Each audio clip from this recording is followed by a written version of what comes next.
whakarongo ki te tangi a te korimako. Kōrero flowing out the hook of force. Kaupapa relevant, kaupapa out of bounds, kaupapa exigent, kaupapa paramount. Nā ko nā whakapiri mai ki te kaupapa tino whakahira hira whakarongo pi kari kari mai. Hare hare mai, o Taringa hare hare mai. We gotta gather up close everybody, gather up close everybody. Kani move that body, kani move that body. Tēnā rā tātou e te iwi nei mai hoki mai ki Taringa. We are here at Te Ipirau in Te Awa Mutu. Te Awa Mutu! Rosetown. And I am a rose among the thorns. Not even. Ko mātou rā e nei, ko au, ko Paraone, mātou ko Hariru, ko Tariao, e mihi atu nei, tēnā koutou katoa. And welcome back to this instalment of Taringa. And we've done the rounds and we're at Tikanga 101, Tikanga for Dummies. It's not really for dummies, but I think I just like saying that because it's got a ring to it. But we talk about aspects of te ao Māori and tikanga, or some of the tikanga customs to do with those kaupapa aspects that we talk about. And today we are talking about Mōteatea. And we were just having a conversation about, well, actually Hariru said that this is quite a serious topic to be talking about. And if you don't know what Mōteatea is, Mōteatea are our, I guess it's a generic term now, neha, for our traditional Māori songs. Yeah. Yeah. So when I say traditional, I mean traditional. So this isn't the waiata whakangahau, not the waiata you'd hear someone playing a guitar to. So this isn't tūtira mai ngā iwi or any of those waiata. These are our traditional songs. So these are our waiata tangi, our laments for the dead, and our Waiata aroha, unrequited loved ones, mainly. Holding on to you. So our love songs. Mea hano e tehi, Tariao? Pātere. Our pātere. Pātere. What's your interpretation of pātere? Sort of like takes you on a journey-ish kind of thing. So I think the root word in there is probably, kupu in there is tere. So most pātere are quite fast in their tempo. And yeah, traditionally they were by scorned women. Okay. But I think in contemporary times, and I mean contemporary probably in the last 100 years, and then probably really, really contemporary in the past 20 or 30 years, we've written new pātere, and they've been pātere that have been composed, and yeah, they've taken an imaginary journey. But yeah, the signature of a pātere is that it's quite fast in comparison to the other types of mōteatea. What are some other mōteatea? Ori ori. Ori ori. Yeah, which I think they're sort of translated as lullabies really, but they're definitely not the type of lullabies that you hear in English anyway. But yeah, ori ori are really interesting. Yeah, I find ori ori very interesting, and i te kōrero mātau i nanahi. A little bit about ori ori because it came up in our kōrero about te aitanga mahaki. And one of the ori ori from there, a pōpō, which is one of the famous ori ori. Yeah. And I was saying how, you know, the Pākehā would have seen our tūpuna singing to the pepe and just thought, oh, they're doing a lullaby. Yeah. When really a lullaby doesn't sum up or, you know, doesn't give precedence really to what an ori ori is, which is the transmission of knowledge from the parents, ne, ki te. Pai tērā whakamarama. Yeah, te ori ori tērā. And how could you not learn about yourself and your history, you know, if your parent, your mother or father was singing this ori ori to you every day with the battles and the love stories or, you know, the trials and tribulations of your iwi and everything like that, your whakapapa, how could you not learn? Yeah.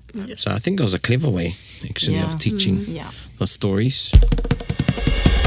Then we got some of our other types of mōteatea, kaiora, which is an insulting song, and it can take on the air of a pātere. Some kaiora sound like pātere, and then some of them can also sound, they may sound like a waiata tangi, but the language they employ is, they're not lamenting anything, they're talking about eating brains and all sorts of things like that.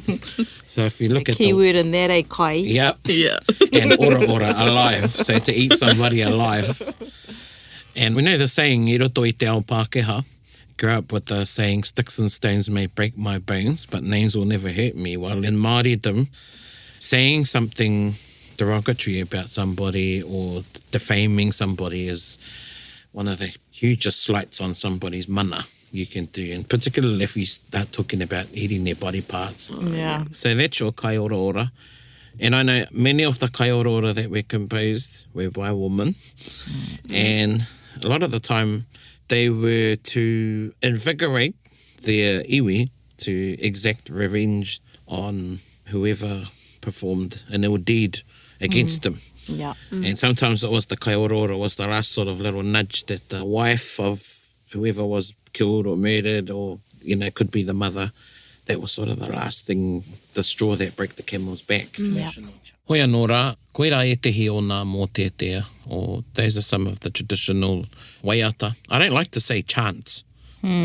Traditional chant. It's not really a chant. A chant is something that's repetitive to my knowledge. So you go back, it's not really a chant. So I don't agree with that translation of them. But yeah, those are the traditional songs, I guess, of our tūpuna. Ko nā Mōteatea o waiata koroua, waiata tawhito, koe rā nā huatanga. That's a little bit of a snippet about the types of, or the genre of, Mōteatea. Now we're going to talk about some of the tikanga to do with, I guess, the performance of those items or Mōteatea in general. Wā, ko te tikanga tuatahi ki au, know your kupu. Know your kupu. Yeah. And I've been caught out. I got caught out because this koroua, who I will not name, we went to my mate's 21st birthday, and ko tēnei koroua, I will name where he was from, Tūhoi. And he wanted the waiata nā mihi ki te kapua, and I think it's labelled in ngā Mōteatea as a soliloquy, ka tangi te titi.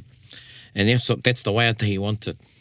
Well, we sort of knew the waiata, but, you know, we sort of said to him, oh, we'll know it if you was one of those situations. You know, you get into those situations. Yeah. There's a lot of waiata Mōteatea like that, eh? Like, Yeah. you know it if someone else is singing it, but you're not definitely. quite confident to lead it yourself. So anyway, this koroua goes to us. He says, you fellas start it, mā koe te tīmata, you know. Well, none of my mates are going to start it, so I thought, I'll give it a crack, you know, I'll start this waiata, we'll be all good. Well, we started the waiata, and we put it out, and we didn't even get through the first verse. I think we got through like 3 lines, and then we started doing and this, anyway, the koroua, he turned in the waiata and made a really big deal of it. He yelled at us and sort of said, he actually swore at us. Yeah. That's harsh, because I'm sure a lot of Māori anyway can relate to that. Yeah. And then, anyway, later, or much later, my auntie ko te teina tēnei o taku māma, I was telling her about it, you know, and I was actually moaning to her about what this koroua done, and then she said to me, enge. So enge, everybody means, serves you right. And her thing was, shouldn't have started, you didn't know the waiata. Yeah. Yeah. Yeah, and she said to me, never ever start a waiata you don't know, because the person that starts the waiata ko tana mahi, he pupuru I te mauri o te waiata. Right. And everybody will follow them, or, you know, take the lead from them. So that was a big learning for me, is that was my mate's 21st, and he's 1 year, so I would have been 19 or 20. Yeah, and that was one of my tētahi o nā tikanga mo te mahi waiata. Me mōhio ki ngā kupu, and definitely don't start the waiata if you don't know the waiata. And then I thought, later on, of course I got older, and I thought, was that waiata even appropriate for the kōrero? Because we were in a wharekai setting and things like that. We weren't on the marae, it was actually in the wharekai. I thought, maybe the waiata wasn't appropriate either for the time and place. You know, people were drinking and things like that. So that might be another tikanga, is whether the waiata is appropriate. Yeah. Suits the kaupapa, suits the kōrero, which is easier said than done. Yeah. Yeah. Because we haven't got the repertoire of waiata that our tūpuna had.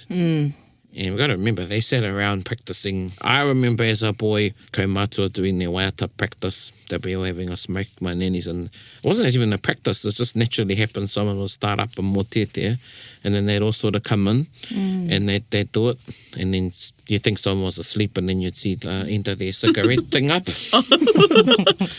And so we haven't got the repertoire, so it's easier said than done finding a waiata that suits the kōrero. So I know that, I'm not sure how long ago, but it was a little while ago, and there was a question that had popped up on Facebook around whether or not you stand to support a waiata, but you don't even know the words, and you end up just standing there looking either pretty or stupid. Yeah. Yeah. So, yeah, how kōrua whakaaro mō tērā? Tariao. Oh, I don't stand if I don't know the song. Like, yep, I want to tautoko, but I'm not going to stand up if I don't know the words. Yeah. I think ka wanake te Mōteatea i a rātou e mohi ana ngā kupu. Right. Yeah.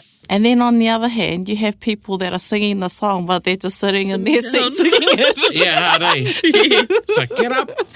Get up. Like, in that situation, it depends on the context too. Like, I mean, if a whole group gets up and they don't know the waiata, I'm like, oh, come on. Come But on.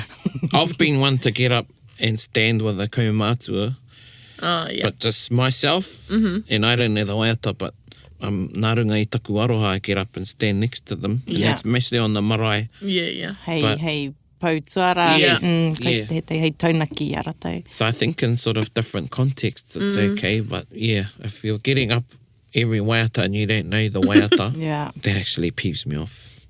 It's one of my little pet peeves, my Mōteatea peeves. Is one, and the other one is when the waiata is over and everybody keeps standing. Yeah. Oh, yes. Funnily enough, some of the iwi I go to and they say, oh, that's what we do, and I was like, well, I don't remember you doing that before. Oh, yeah.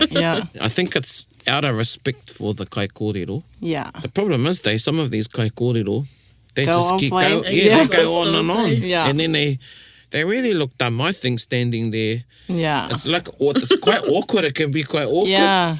Hey. Yeah, because in Tainui, we know that we sit down, so we do sit down. Yeah. And then when you have a group of people that are from different places, and so you got some that have already sat down and others that are still standing, and then the people in between who are not sure what to do, so they're half and half. Yeah. But there's one kōrero that I kōrero here e taku karanga tuakana e pānia papa mō tō māua kraua te kāpō Clark. And he had been asked that question too at some stage while he was still alive. And he actually explained that ko te tikanga, ko te waiata hei whakatepe i ngā kōrero. So once they've finished their kōrero and you've done your waiata, that's it. There shouldn't actually be any more kōrero after that. So everybody is supposed to sit down. But and that was something that was another perspective for us to think about that Pānia had brought up again at one of our kōrero. And it was actually, because the waiata is supposed to end everything that's been said by the kai kōrero. So what purpose is there to carry on speaking after you've done a waiata? Yeah. It's not a chance, I think, for the kai kōrero to put in there anything he forgot or he left out. Because that's what it gets used for, right? So koe nā ku whakaaro mō tērā. I think it's a blanket tikanga. And I think, I don't know, over the years we've started standing at the end, instead of going to sit down. But that's a good explanation from the kraua, te kāpō. And that's your job. And that's something that was told to me. Koe nā tō mahi e waiata, ka miti tō waiata, ko miti. What about in some instances, pehe kia kōrua now? Sometimes you go and, you're taught to go and sing with your pū kōrero, your kai kōrero, to go and stand with them in support. But sometimes in some places you might be inside, outside, and just depending on the seating, you're all sort of broken up. I mean, I've been to some kaupapa and half your group's over there and the other half's over there and stand up next minute, kua rangirua tō waiata. Right. Do you make an effort to try and stand by or go over by your kaumātua or your pū kōrero, or do you think that comes down to where you should really choose where you sit as well? You should take all those things into account. Oh, yeah, I make the effort to try and stand with them, but if it's just too awkward to get there, I just stand where I'm standing and project. Yeah, And just project my voice.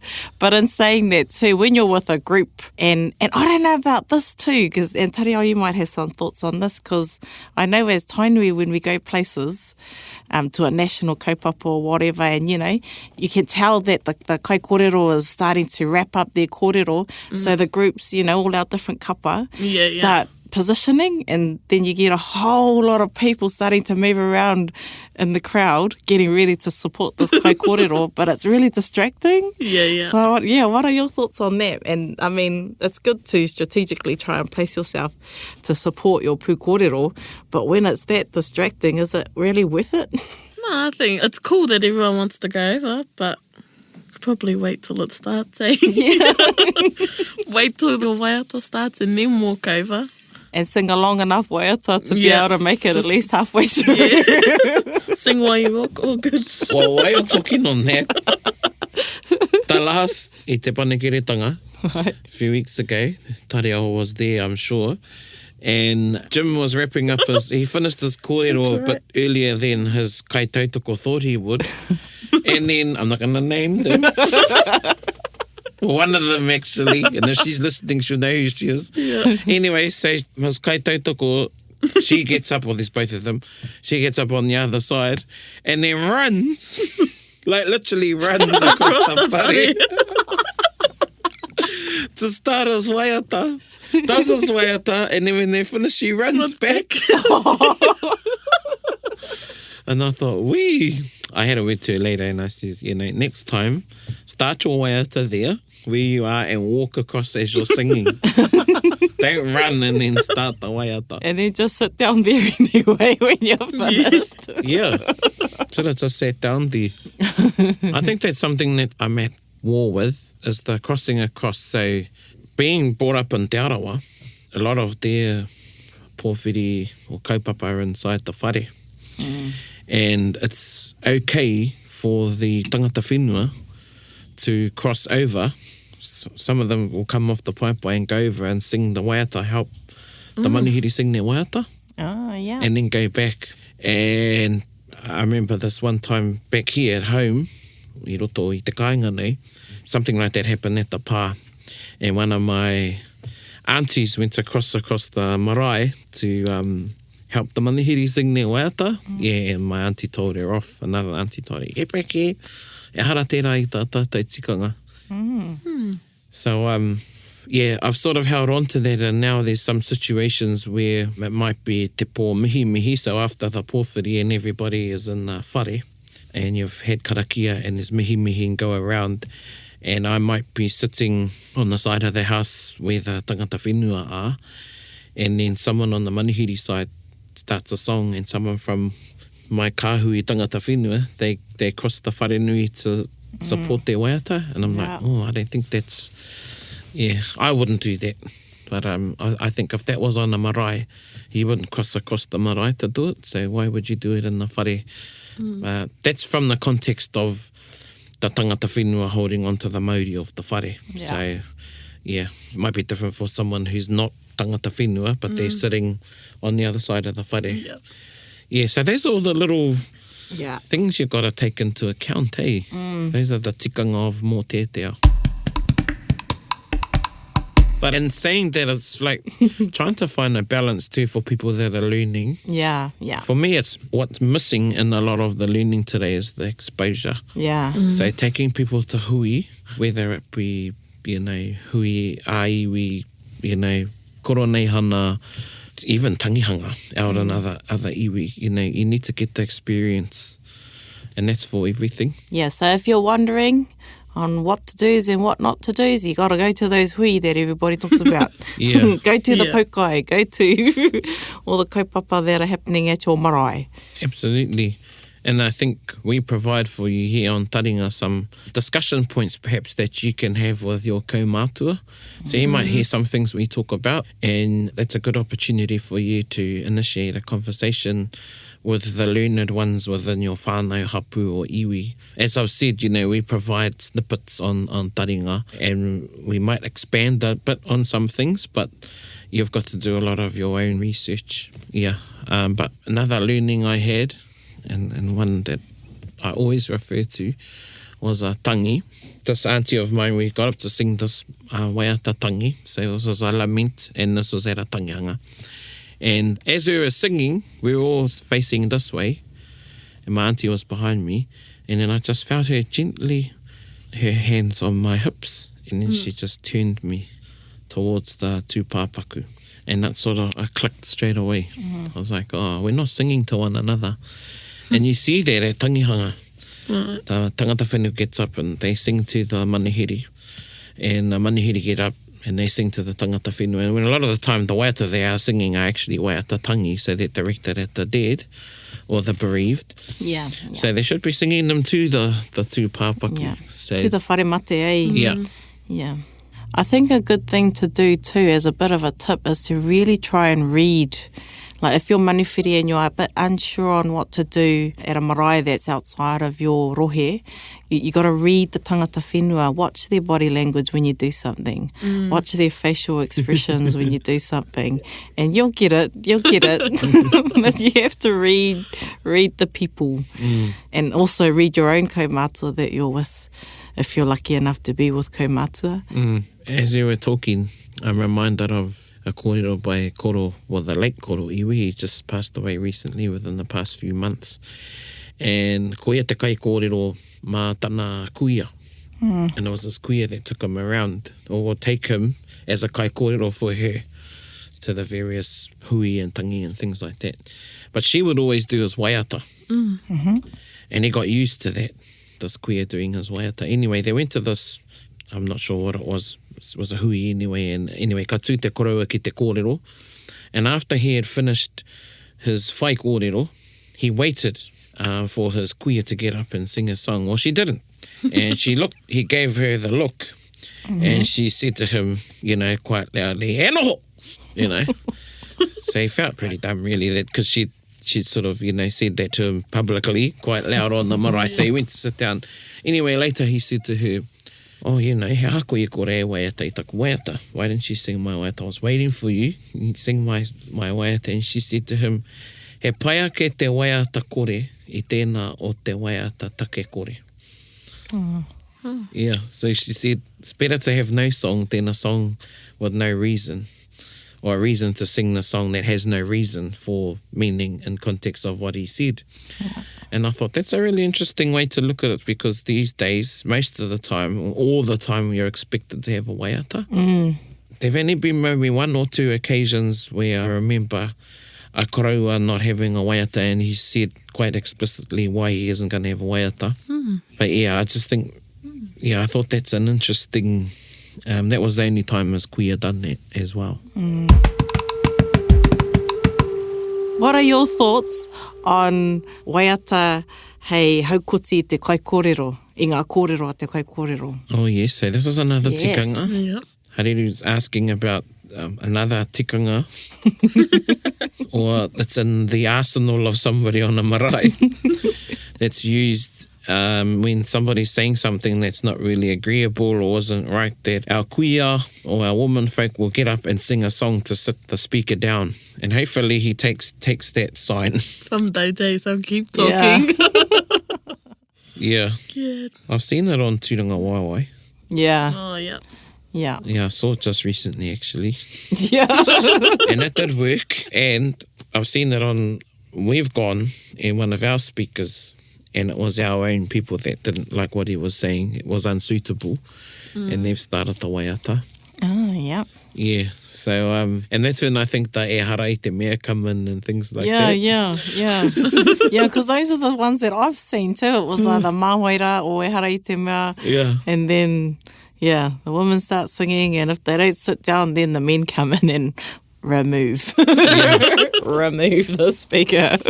I think too, if you're going to do that, you got to make sure you've got the support that all the other kaiwaiata are going to get up. Yeah. Because there's some strong speakers. I've seen it in a few contexts actually, and I've seen some speakers be offended, and then I've seen the other ones sort of like they put their hand up because they've realised they've probably gone over the mark a bit, and they haven't taken it as a slight on their mana. Yeah.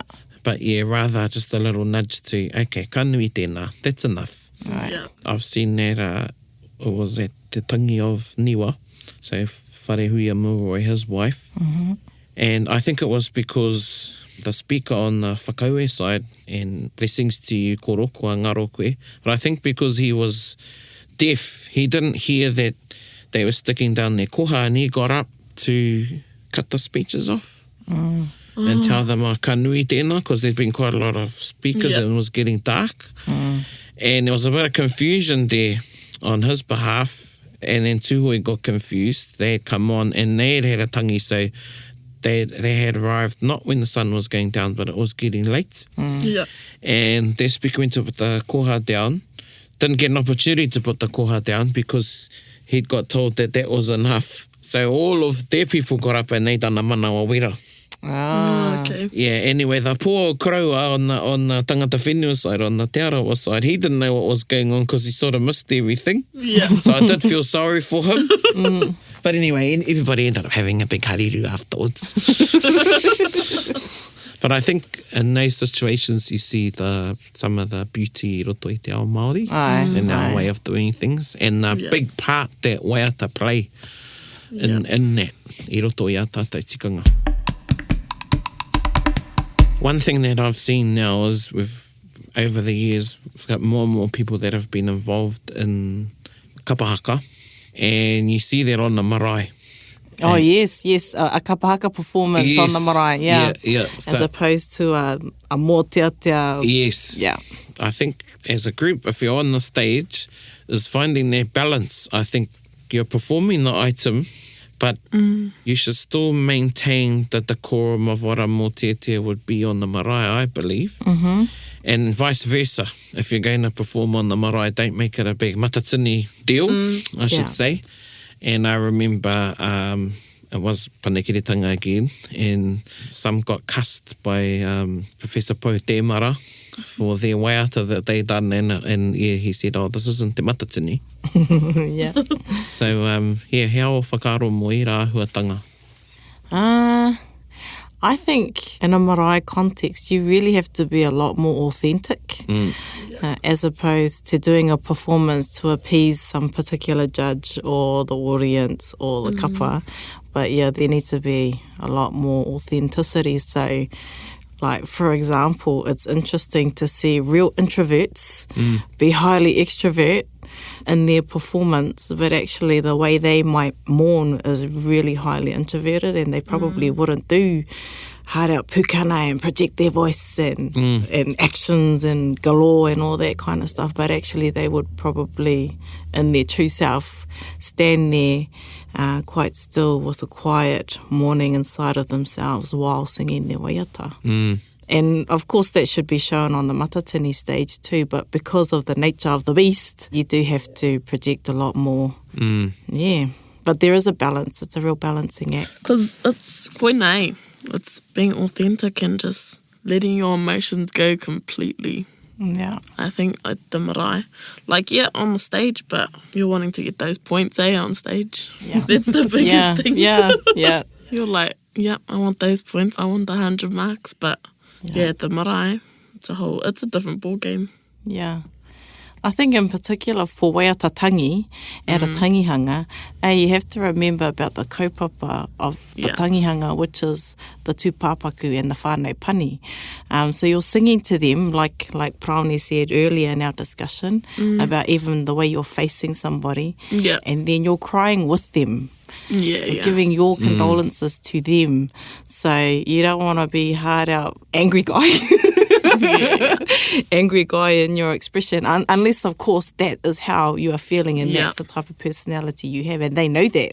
You could probably get away with it, but in most cases you need to be quite sincere. There needs to be a sincerity with your waiata.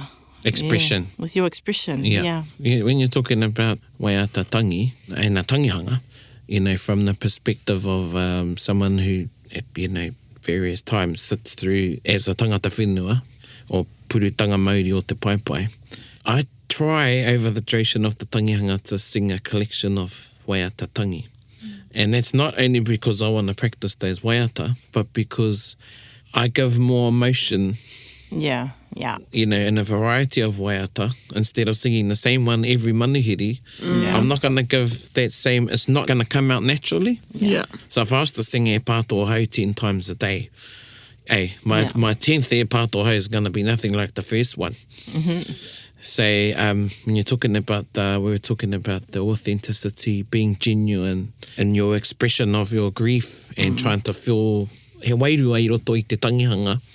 And that's another reason why I think you should have a repertoire of waiata. Yeah, yeah. Especially if you're going to, you know, in that context, if you're sitting, I mean, if it's just a pōwhiri, you know, you're going to maybe sing 3 songs, 4 at the most, you know, same from that side. But if you're sitting there for the duration of a tangi as tangata whenua, it gets harder to really true emotion or have any emotion left. Yeah. Even though that's what tangi is for, you know, is to get all of that out. But you have to try and not just go through the motions, eh? Yeah. Because, as tangata whenua, you do. You get to that point, eh? nice, that's another tikanga too, is know what you're singing about. Yeah. You know, I've sat with some of the whānau, some aunties and that, and they've been singing waiata for years, but they actually don't know what they're singing. And then when I go over the whakamārama, you know, this connection, I can see all the electrodes or whatever in their brain sort of sparking, and then this māramatanga comes down on them. Yeah. Yeah, so definitely, I think, koe nā tētei o nā tikanga nui is know what you're singing about. It's one thing knowing the kupu, but also you need to know what the kupu are about. Yeah. I just think there are some really brilliant mōteatea that have tunes assigned to them that are just really explanatory of the kupu, eh? Yes. So you have some mōteatea that are, some waiata tangi in particular, is what I'm talking about, and the tunes are so beautiful that they just help you carry that emotion and express it in a really, really appropriate way. Yeah. So look for those mōteatea and use those ones in the right places, because those will help. And I keep referring back to this auntie, but I do that because she was my teacher. And she taught me, you know, all these things. But I remember one holiday she came to stay with us, and I was about, I would have been 10 or 11. And I got her to record herself because I wanted to learn these mōteatea. There's 3 of them off her. So she recorded herself on this tape. And I'm not being biased or anything, but my auntie, she just had a way of singing mōteatea. I haven't heard anyone like her since she's gone. And she really taught me to, what we're talking about is to feel the waiata, the weight of the waiata. And you didn't even have to listen to the kupu, just listening to her rangi and the way her voice was, you'd just cry. Yeah. You know? Even if it was a happy occasion.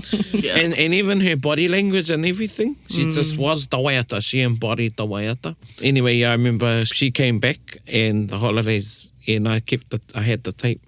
And I'd play it at night and have a little tangi because I was missing her. But listen to her voice. And I think that comes with time, eh? That comes with time. And not everybody is a master of that. No. And in this day and age, we're going to be, you know, we're trying to be a master of karanga, master of whaikōrero, master of this, because we're trying to fill so many spaces that have been left vacant. And Mōteatea is another one. Mōteatea wasn't really for everybody, and then you had your masters of Mōteatea. And there's people that are just naturally gifted with the tone and all those sorts of things. But now we're all trying to do everything. And then in doing that, you know, a lot of the deeper stuff or the things that we should be feeling are getting left. Yeah, that's true. And I mean, and kapahaka is probably pushing us into that direction when we have tamariki who have never known loss, say, and they're expected to sing. They don't really know it, so how are they expected to express it? But yeah, everybody trying to do everything. We're all multitaskers in this day and age. Aye. Koina. Definitely to all our koutou te hunga whakarongo, all our listeners. You know, some of you may not have even learnt a mōteatea yet. Some of you may be learning, but you haven't really had a wānanga about mōteatea and the intricacies of mōteatea and the tikanga behind mōteatea. So hopefully we've inspired you to do so. But definitely keep an eye out and an ear out, I should say, and be a bit more observant and listen when you go to the hui and things, and think about everything we've talked about, and maybe sort of make your own sort of summation about what's going on the marae when you see these things. And, you know, even though we didn't even get into the talking about the dynamics that happen behind the pai Yeah. with the nannies and that as they're deciding what song to sing and things like that. Well, no, that's another level. Hoi no, e mihi atana ki a koe te katoa, e mihi ana hoki ki a koe te tahine, Hariru. Ko whai wāhi mai anō koe ki roto ki tēnei kōrerorero a tātou. Nō reira nei tātou e kōrerorero nei, hoi anō, nei mātou e mihi ati nei ki a koutou. Tēnā koe te katoa. Ka mau te wehi tēnā kōrero. Ai, ka mau te wehi. Yes, and that is our kiwaha. Yes, I went to the gym yesterday, ka mau te wehi. Oh, yeah. Yeah, man. Ka mau te wehi means that's really just totally fantastic. Great, awe-inspiring, great, marvellous, amazing. Yeah, all of those kupu. Ka mau te wehi. Ka mau te wehi. Oh man, he's good at the haka, ka mau te wehi. And he's good at the poi too, ka mau te wehi. Oh, so wow. Yeah. So koina tātātai kiwaha e te iwi, ka mau te wehi. That was our kaupapa kōrero, o tēnei rā. Alright. So for this part of the week, we will be featuring a Mōteatea. Ki Mōteatea. So this Mōteatea is kaore te rangi nei, and this is about a patupaerehe named Whanawhana and a wahine named Tāwhaitu. Actually, if you had listened to one of the Once Upon a Time in Mahuru Māori, we actually did a kōrero about that. If you want to get a bit more of a whakamārama for that kōrero, go back, have a listen, and this is our way out of the week.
And so that was our waiata of the week, kaore te rangi nei, and that was our podcast. Hope everyone learned a little bit or just saw a bit of a new light on that kaupapa.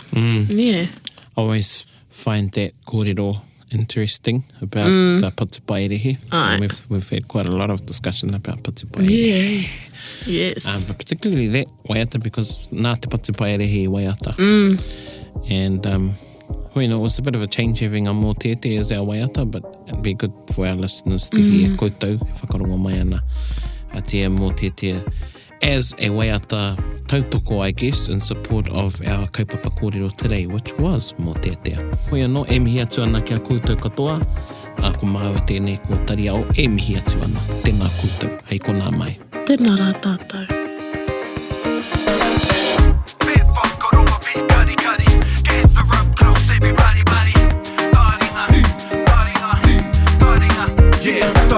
Ki o, whakarongo ki te tangi a te korimako, kōrero flowing out the hook of force, kaupapa relevant, kaupapa out of bounds, kaupapa exigent, kaupapa paramount. Nā kona whakapiri mai ki te, kaupapa tino whakahira whakarongo pi kari mai, hare mai, o Taringa hare mai. We gotta gather up close everybody, gather up close everybody. Kani move that body, kani move that body. Taringa. He mea tuku nā te wānanga o Aotearoa. To listen to more episodes, search for us on your podcast app and subscribe. Taringa, whakarongo mai.